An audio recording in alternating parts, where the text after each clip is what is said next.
everybody. Welcome back to My Daily Bread, the podcast. I'm Ron Tolson, your host, and I'm so excited to have with me today my twin, Rhonda. I call her Sissy Girl. I call her my Sissy.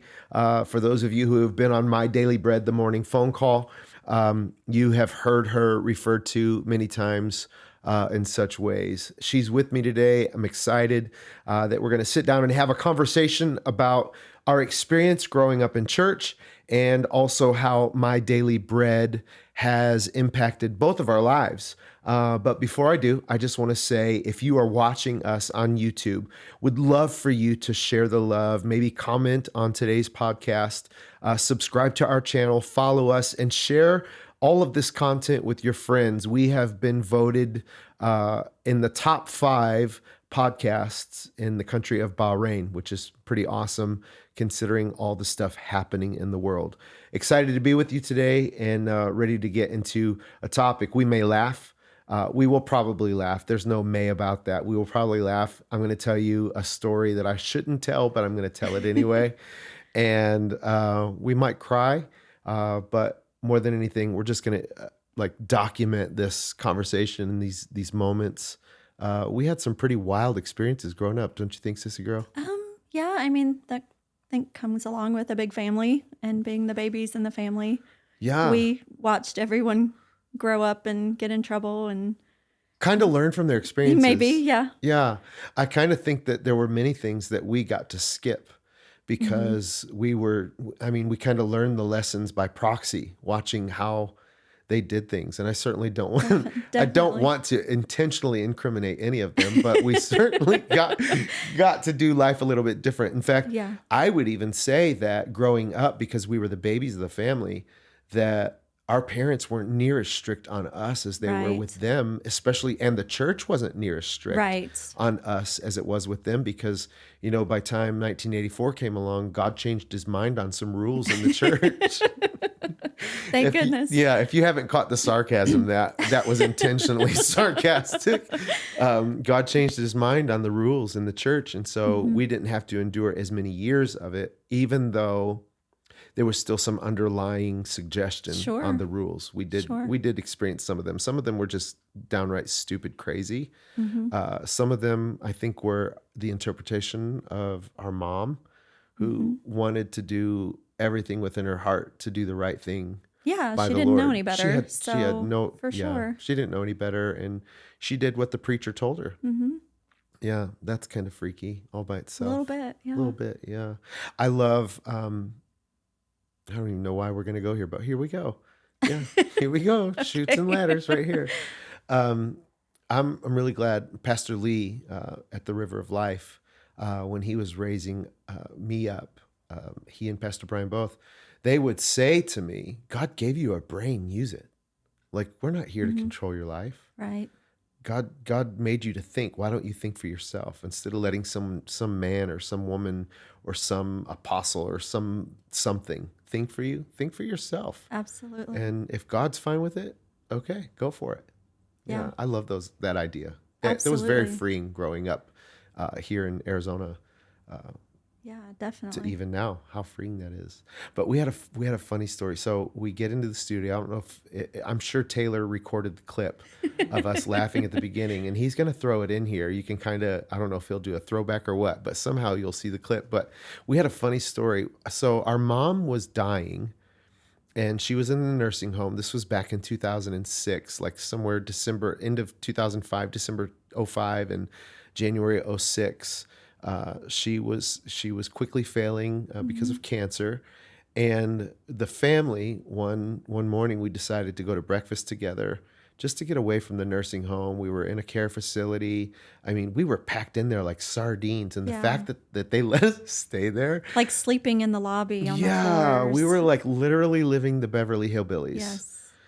In many many ways, we were sleeping under the Christmas tree, and we were sleeping in the lobby because my mom struggled at the end of her life. Our mom struggled to live, and I remember one morning going to breakfast with everybody. We went to Cracker Barrel. Yeah, and for those of you who don't know, Rhonda and I are twins, so we were born years ago. We just celebrated. I just don't need to say how old we are right now. We were born years ago, decades ago now. Yeah. And we were kind of a surprise to our mom and dad, who were much older, having children. And my mom referred to us as the frosting on the cake for her.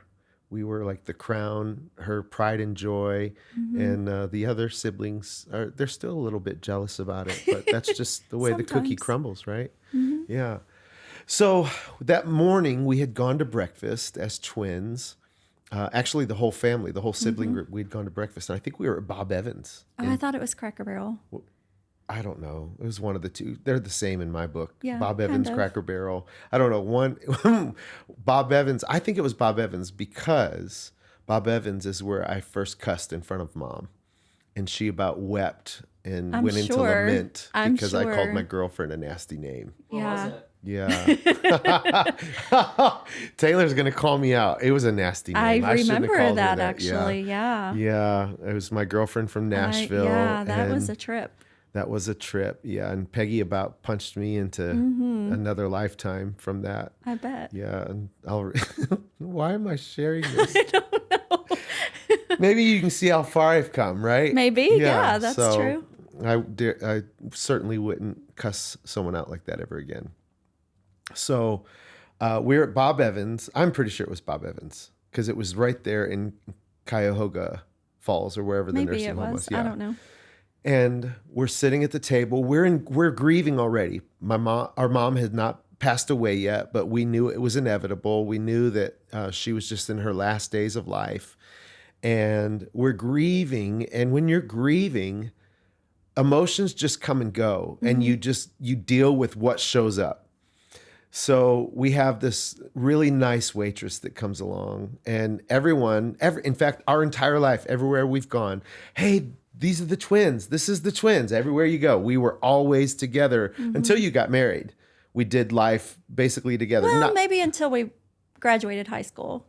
Till we graduated yeah. high school. Yeah. Yeah. So at this point, you had been married for a while, had children, and it was kind of like gosh, boy, this story has rabbit holes.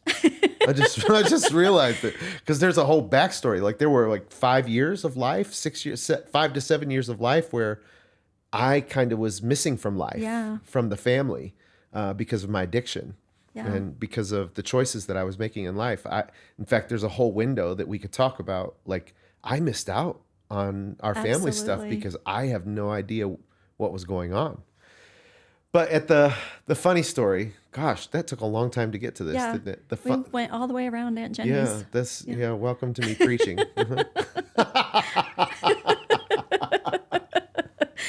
Oh man, this is how it happens though. When we get together, Rhonda and I just we laugh all the time. So we're sitting, and the waitress comes over and finds out that we're twins. And She was kind of young, I she was think. kind of youngish, yeah. So we'll say she was naive, maybe, Yeah. in her question. We'll give that grace to her, Yeah. that she was naive a little bit. So she finds out that we're twins, and the first question she asked, that oddly enough, so many people ask this So many question. people. I still get people asking. I me. do too. Yeah. Like within the last month, I believe someone asked me at Do you work. give them the same answer? Yeah. And Okay, I tell good. them the funny story to go with it, for sure. So in this story, she asks us the question, well, you're twins, are you identical? And without skipping a beat, see, even Taylor laughed. Without skipping a beat, I looked up her right in the face and I said, no, I have a penis. And she never came back to our No, table. I don't think so. We got a whole different waitress. I'll never forget it. And can I even say that on the podcast? I don't know. Well, I just said it. So I guess now I can officially register it's this as anatomically explicit. correct. It is so anatomically it's okay. correct. So it was shocking to her, though, to the point that Yeah. she did not come back. And every time I get that question now, I think back to that story, that we can, despite whatever pain, I think this is the principle that we can learn from this. Despite whatever pain might be happening in life, there is still some humor, there's still some joy to be found, even in difficult Absolutely. circumstances.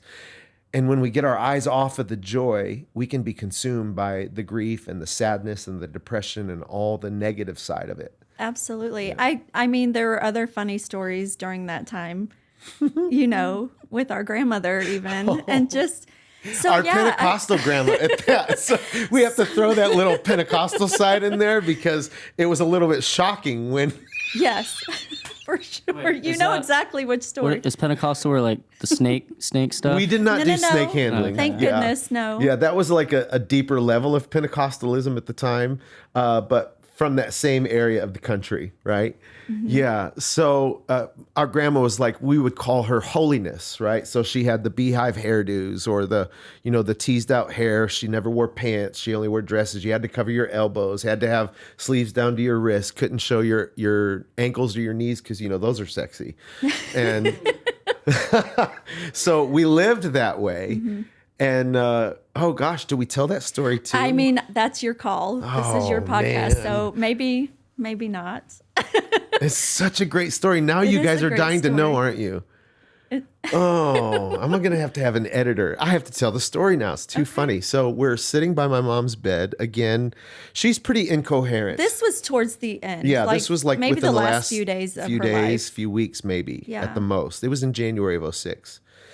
And we're sitting around her bed in the nursing home, and imagine eight of her kids in a tiny little room, Yeah. plus my aunt, so Aunt Betty was there. My grandma Minnie was there. My grandma Minnie outlived both my mom and my dad. It's This pretty may wild. have been within the days because Yeah. everyone was like, Yeah, we we were stayed all- in her room at that point. Yeah. And towards the end of her life, we kept getting called in, right? Mm-hmm. We would all go home and we get that phone call. This is it. It's time to come back Yeah. home. And she wanted us there. It was very evident that she wanted us Mm-hmm. there. So we're sitting around her bed. And what's funny is this doesn't hurt anymore to tell the story. Right. It's sad, but Right. it doesn't hurt anymore. So we're around her bed, and my brother Fred, hi Well, Fred, I let's love you. set the ambiance. We had worship music quietly playing. Yes, you know, and that's I what remember the praise and worship song, God is music. Here was playing. Like it was just very somber, very, there wasn't a lot of talking. It was just very, we Peaceful. were just, yeah, it was peaceful for sure. So, okay, you take over. And it might have been right after we'd been to Bob Evans. I don't know. But my brother Fred was complaining of heartburn. And me being, coming back home from Phoenix, Arizona, where we were like the epitome of health talk and all of those things, then I thought in my brilliance that something I just learned I'd share with my brother. I said, oh, Fred, well, I've been reading and hearing about that it maybe the reason you have heartburn so bad is because you don't masticate enough. And my grandmother, Pentecostal holiness, Probably 90-something-year-old grandma. At that point, she was probably late 80s. Oh, she was in her 90s. 90s, Yeah. okay. She was in her 90s. This wonderful, Soft-spoken, meek woman of God. Loved the Lord with all her heart, and she kind of had Parkinson's a little bit, I but think we need to also reiterate our mother was unconscious at this point. She Yes. was not awake very often. Like she would go unconscious for long periods of time. She would. And at this point she was I unconscious. love the way we tell stories together because you're filling in all the blanks. Right. Jacinda would be proud. She would. We'll have to tell her that we referenced her in this. Okay. So grandma was soft-spoken. Mom was comatose, basically. Yeah. And as soon as my grandmother, who was hard of hearing a little bit and fragile, I guess would be a safe word Sure. to say. It's a nicer way to say what I was Right. about to say. Fragile. Soon as she heard me tell my brother that chances are that the reason he has heartburn, he doesn't masticate enough. She heard something entirely different. She said, Fred, kind of like that. Exactly like that. You don't masturbate enough. Number one, I didn't know my Pentecostal grandma knew what that word was. Right. So it was a bit shocking and However, surprising to looking me. back now and hearing stories of her, I'm obviously she did know, hearing how she would Clearly. talk about her personal life Yeah. to our family. Yeah. So that was Yeah. And there was then some wild things. Immediately. As our soon as my mother- mom heard my grandma say that. she woke up. Yeah. and said, "Mother." Just We don't talk that way. Oh, crazy, Oh, crazy Jesus. time. Yeah, I'm going to have to pray before I release this podcast episode. Emotions everywhere that during that time. Yeah, the Highs and emotions were lows. everywhere. Yeah. Highs, lows, good, bad. It was contentious at moments. That's a lot of people to process together, grief. Absolutely. And I think, I think this will, I'm going to publish this podcast, and here's why. Because I think so many times we look at ministers of the gospel, we look at those who share and preach the gospel and have ministries and are called to do work for the Lord, and think that they live way above in this super spiritual, like they can't be human. I'm a human everyday guy. I still get angry on the freeway, like on the way over here. I still have just day-to-day stuff that shows up in my life that I have to deal with. And some of these stories that we have lived through, I think they're evidence of the way God has transformed my life, your life, the lives of those around us. And we're everyday people who love God. Absolutely. I can love God and still have anger. I can love the Lord and still laugh at things that are somewhat inappropriate. In fact, you and I share dark humor. Yes. And it's funny. Now we have Instagram, and we can send direct messages of funny things on Instagram. They're not inappropriate. They're not perverse or anything like that, Right. but they just strike a chord of humor that is shared between you and I that's just stupid funny sometimes. Absolutely. Yeah. So I love that. I love that part of our story. So how would you describe our bringing up in the church that we grew up in? Like, what do you mean?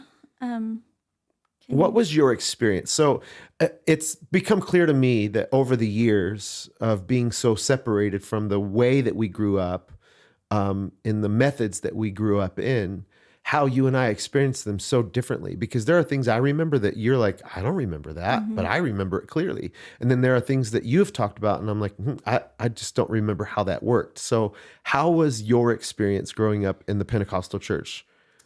Maybe different from mine. It's funny, even like after I got married, it was still similar. The church that I went to when I moved to Tennessee, it was still similar things that we grew up with. Similar cultures, rules. church cultures. Yeah.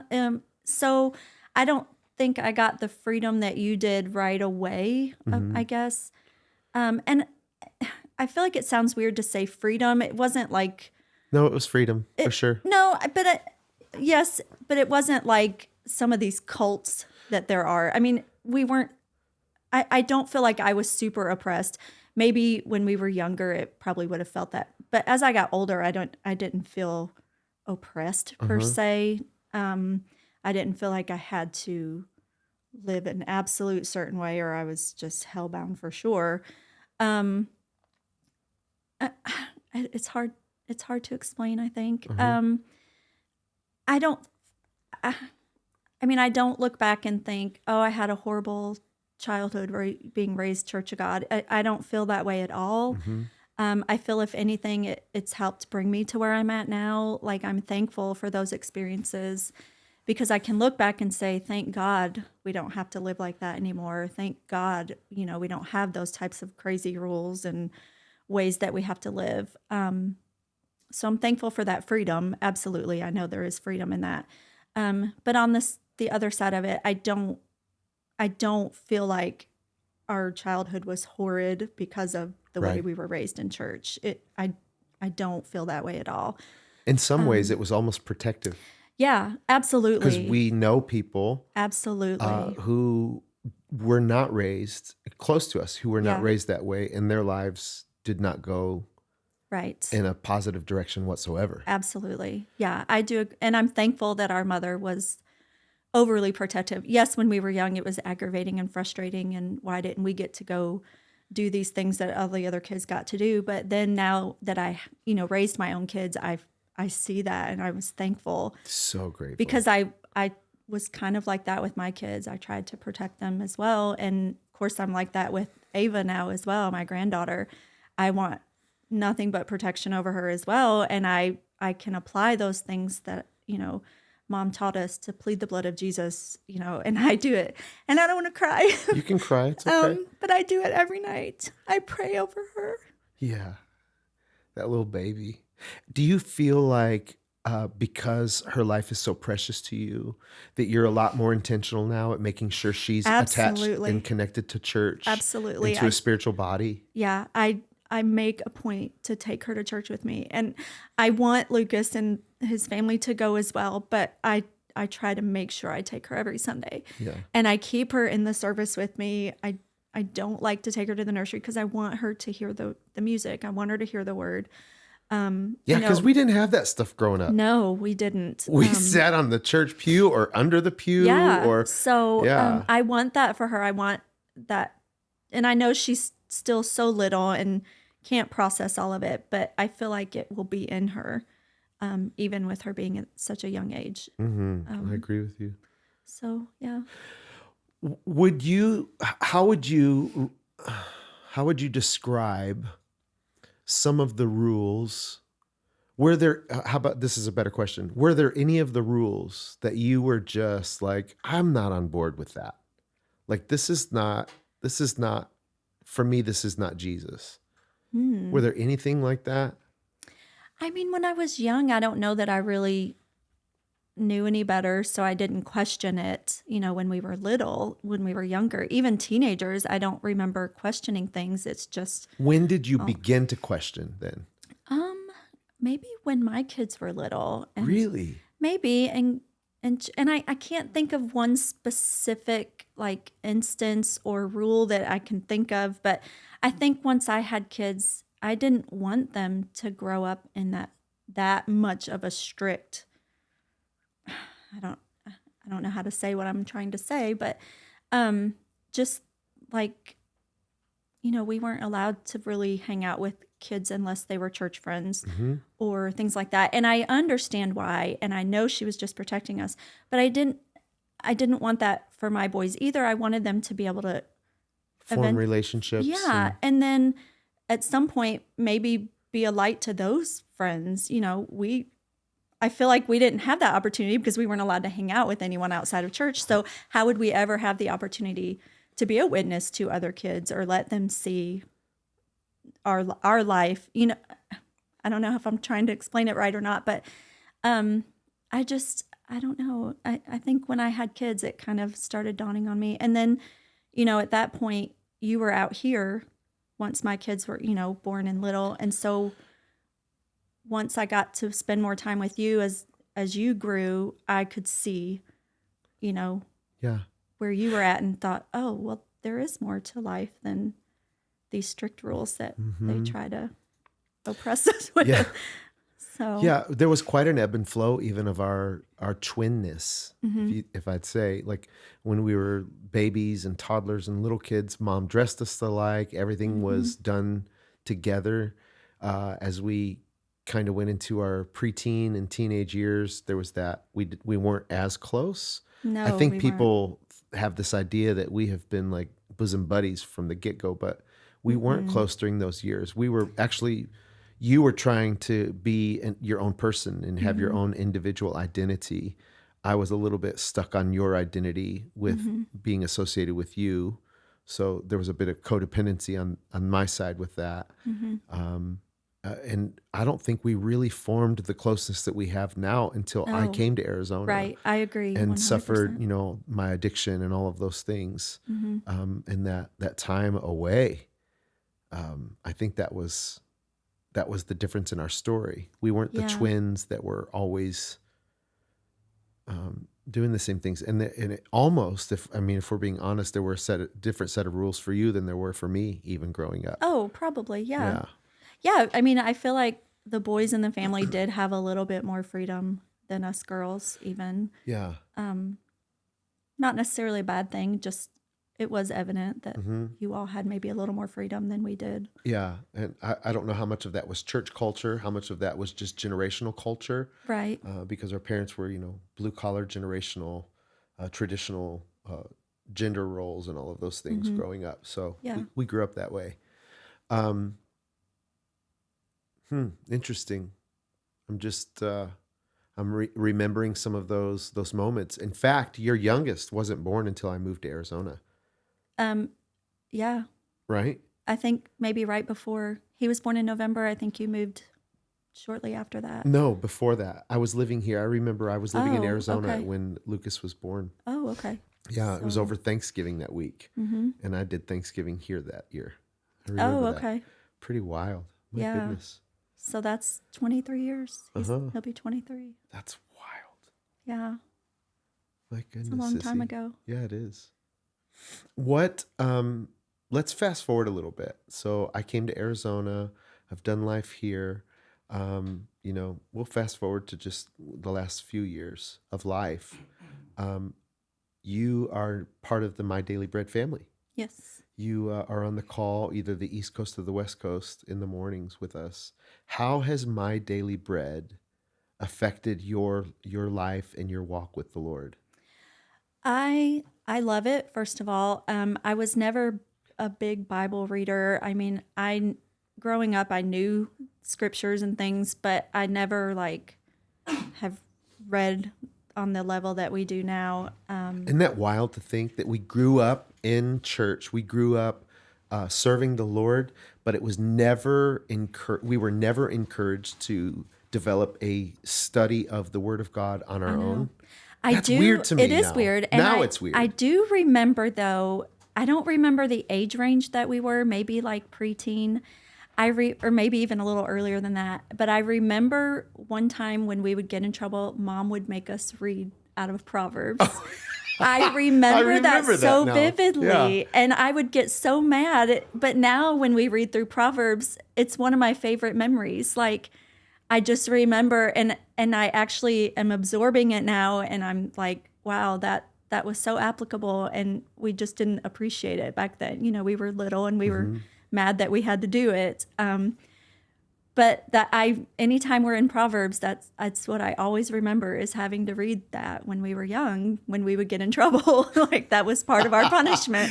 You have to read the Bible. So the Bible was punishment. Basically, I mean, it's a funny memory, and I've always remembered that. But I love it because I feel like since I just started on the program this year, I'd never really listened to it before then.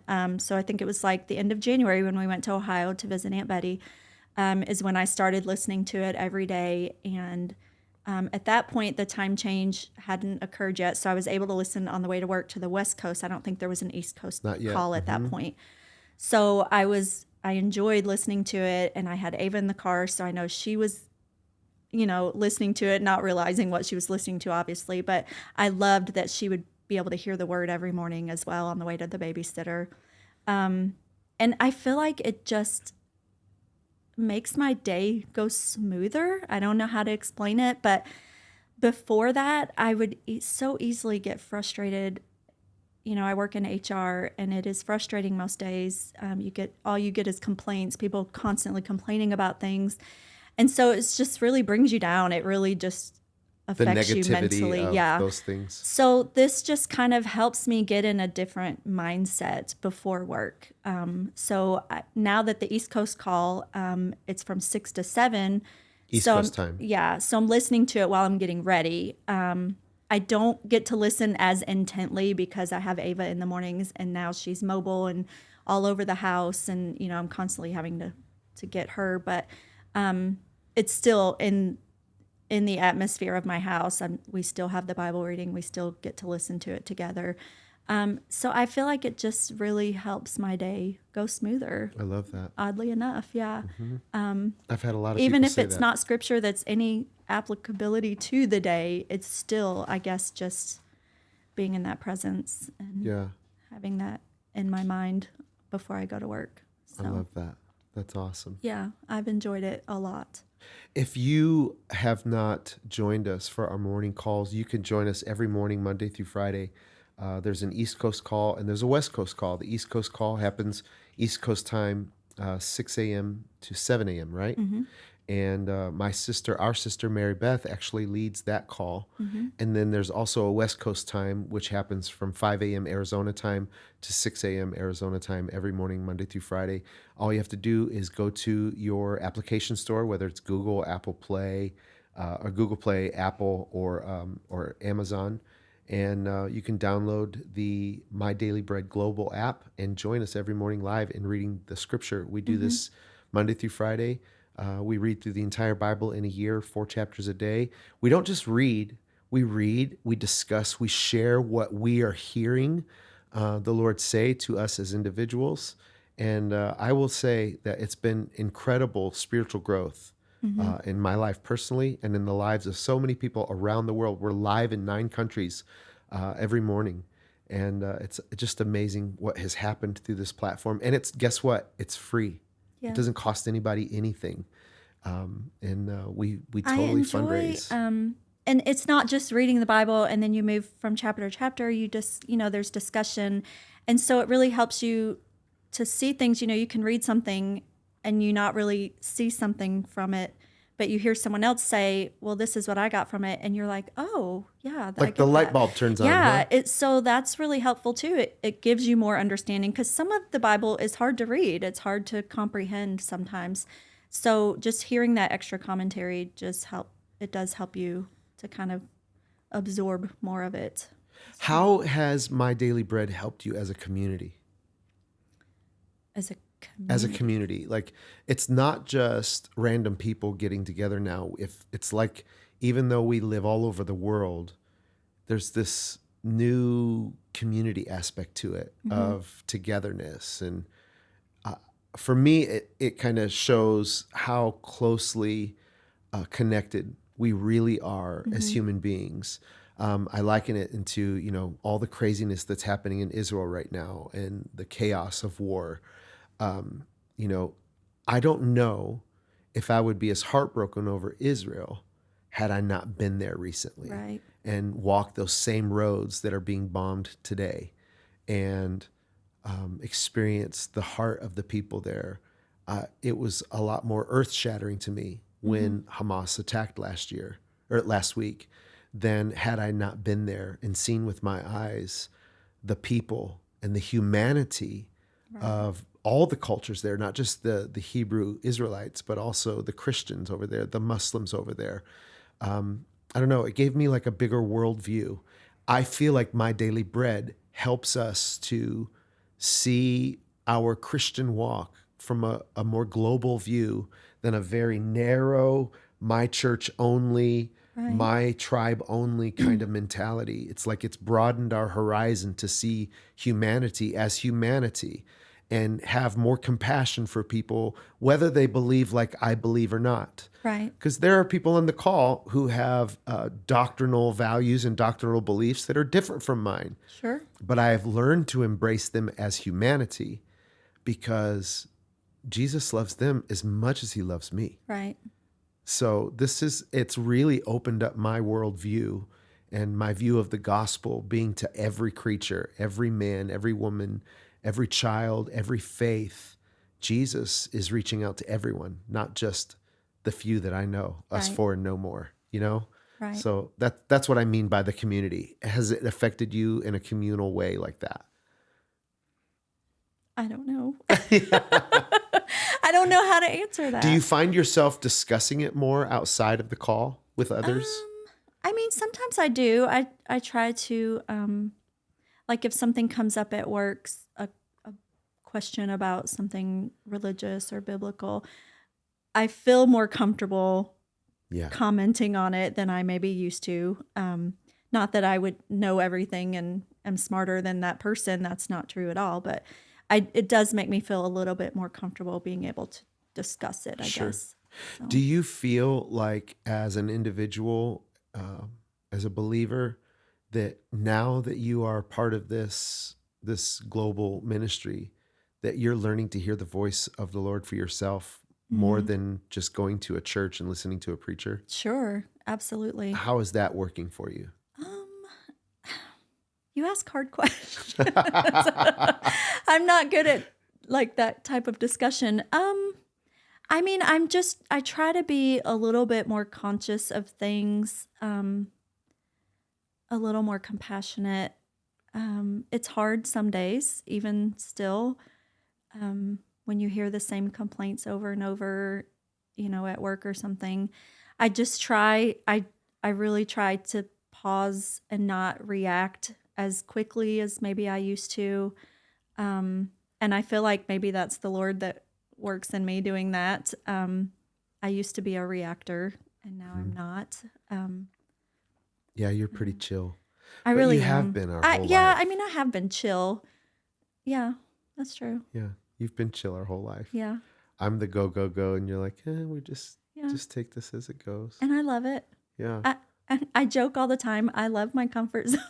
you do. I do joke with, Yeah. Beth and you and even Jacinda. Mm-hmm. We joke about it all the time. I don't know why. This is my bubble and I love it. I love it. I don't know why. I love it. I know that's probably not God's purpose for my life, but What are you going to do when he pulls you out of your comfort zone? listen, I've been waiting. I expect it to happen all the time. So far, he has.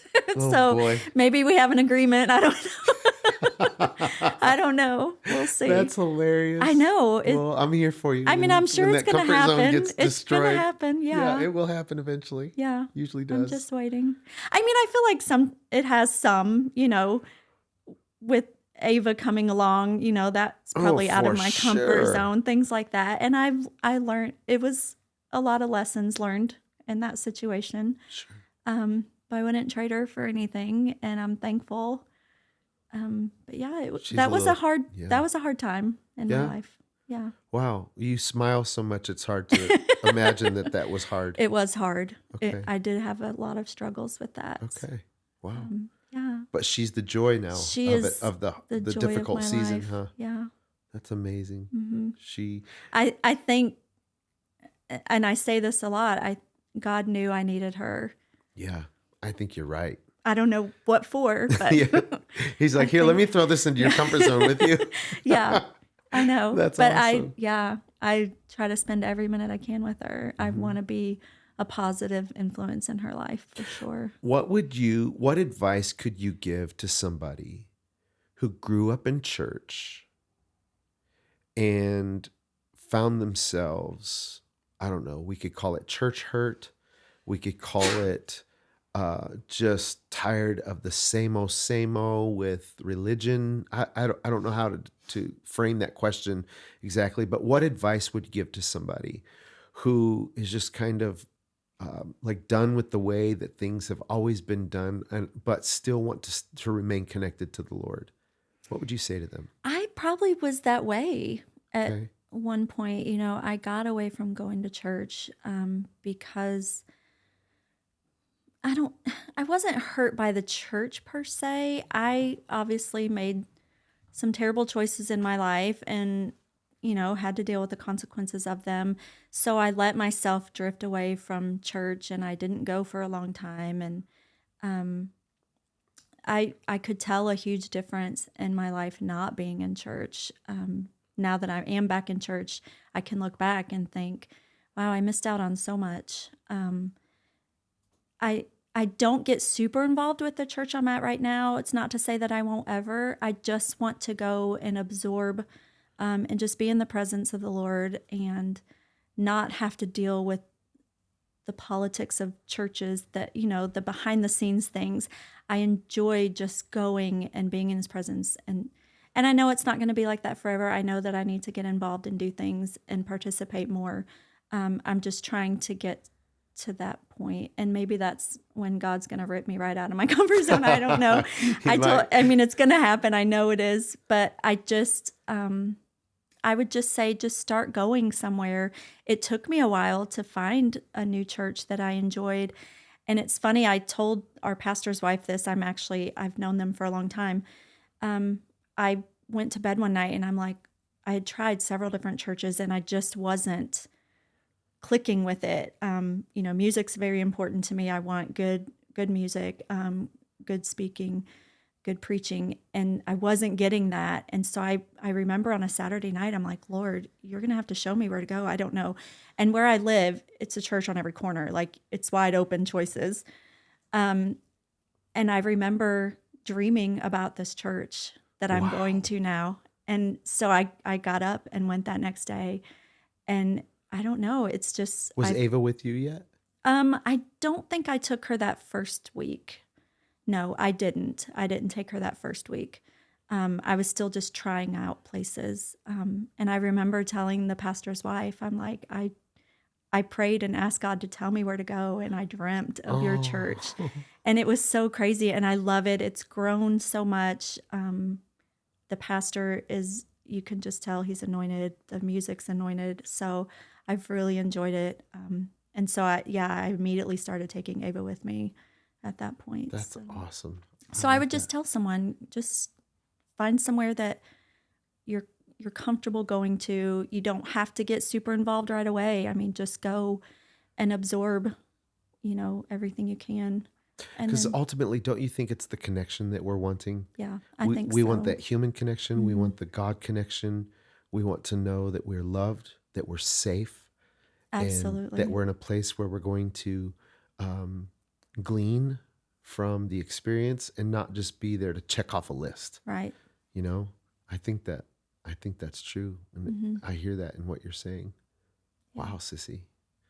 I'm learning stuff today. Yeah. That's awesome. Yeah. It's an amazing experience because statistics say that people like you and I, having grown up the way that we grew up, most of our generation has completely walked away from the church, not necessarily the Lord, but they've walked away from the church because the idea of what the church was a bit, it just was misguided, I think.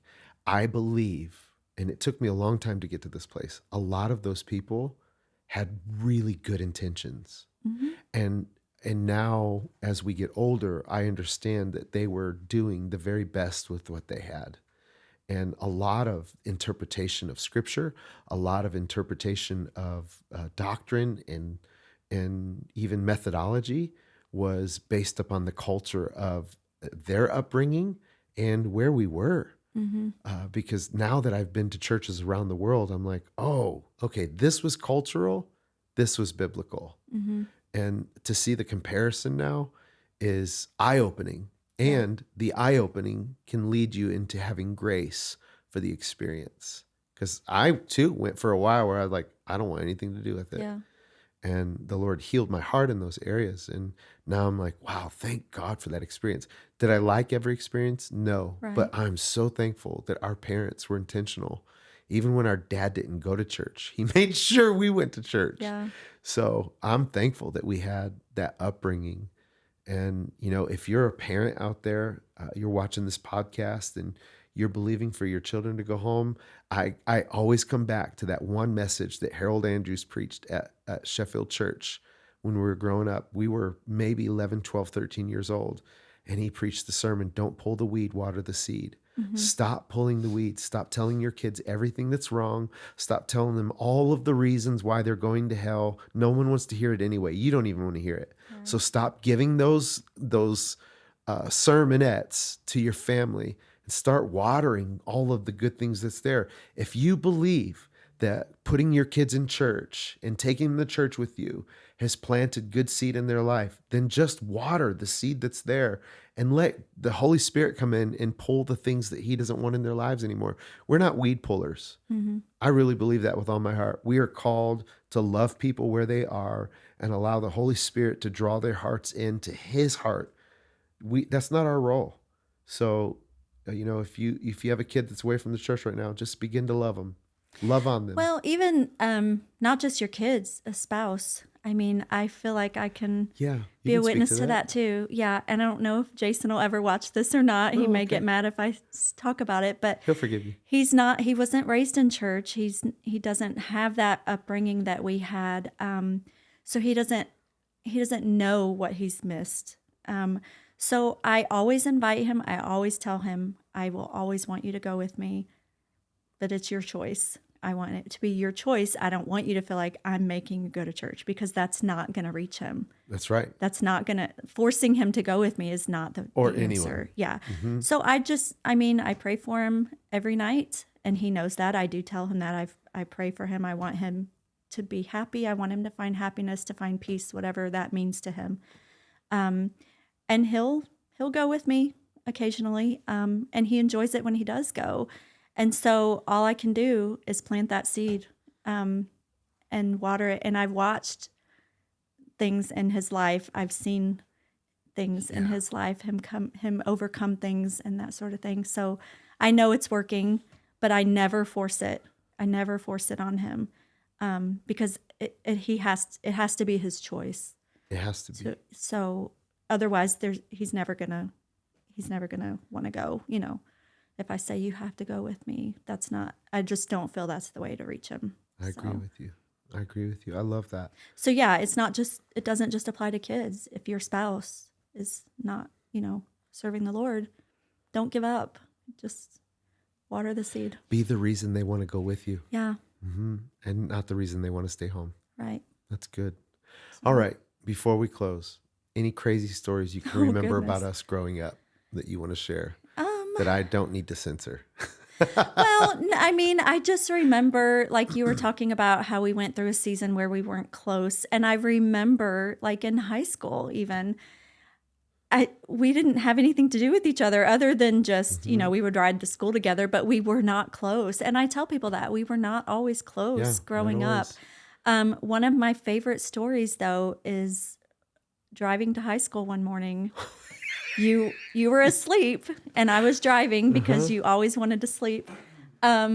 We hit a deer on the way to school. You hit a deer. I hit a deer. I still tell, like, my stepson, he'll talk about going hunting. I was like, I killed an 8-point buck. I don't know, pat myself on the back. Doesn't matter how you do it. I did it with a Chevette, but I killed an 8-point buck. So I just remember when that happened, it was the craziest thing when we got home. Our mom was dreaming that we hit a deer. I don't even remember how we got home. I don't remember the car. We couldn't drive. Yeah. It was totaled. I don't know how we got home. I just remember when we got home, she woke up. What are you doing here? And we told her. She was like, I was just dreaming that. And that's just been one of those core memories for me. Yeah, because we couldn't get away with much because she would dream it. And the Lord would show her beforehand what we were doing. Yeah. That's a pretty wild memory with her. Yeah, I do. I remember things like that. Like, do you remember our first song singing together? I think it was First Love, wasn't it? Yeah, that was funny. We sang it at the Lorraine International Festival. Take me back to first love, to the place where I once was, where my passion was just obeying, and prayer was sweet, the sweetest thing I knew. We were 12. Everything was possible with you. Take me to the place of my first love with you. Didn't we sing that at Teen Talent? Did we sing together at Teen Talent? We sang together at Teen Talent, yeah. Do they still do Teen Talent? I don't know. I don't know. I have no idea. Yeah, that was wild. We had some wild, fun, crazy memories, church memories growing up together, and such wonderful friends. Absolutely. Many of them that we still have to this day.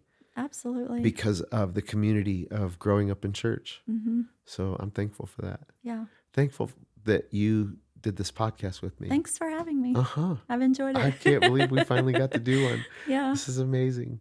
Well, if you have enjoyed today's podcast, again, if you're watching us on YouTube, would love for you to subscribe to our channel, comment, share this episode with someone else. And also, if you have not downloaded My Daily Bread Global, the mobile app yet, go to any app store that you use and you can download it. Just search My Daily Bread Global. That's My Daily Bread Global. I'm Ron Tolson, your host, and I love you. So in my head, I picture just because you're Rhonda, right? So I picture just like Ron with no facial hair. No facial hair. In my head. I joked about it. I told my wife, I was like, what if it's like one of the like Juana Man situations where it's just Ron dressed up as a woman, and Why do I hope you're recording right now? I am. Please put this in there. And it's like, you know, one of those situations where it's like, oh, I never see them in the same spot. It's like, oh, she's not here yet. I'm just gonna record, and then she comes in, and you get out. But Do we tell the story? I think we should tell the story. We can about, tell the yeah. story. you are. I can't wait to tell very, the story. You are very beautiful. Thank you very much. You look much like a woman. Dude looks like a lady. Don't make me laugh too much because then 'Cause these your brain vein. veins poke out. Like I don't have bangs to cover. Oh, wow. Okay, here we go. This is going to be good. I can tell already. Yeah.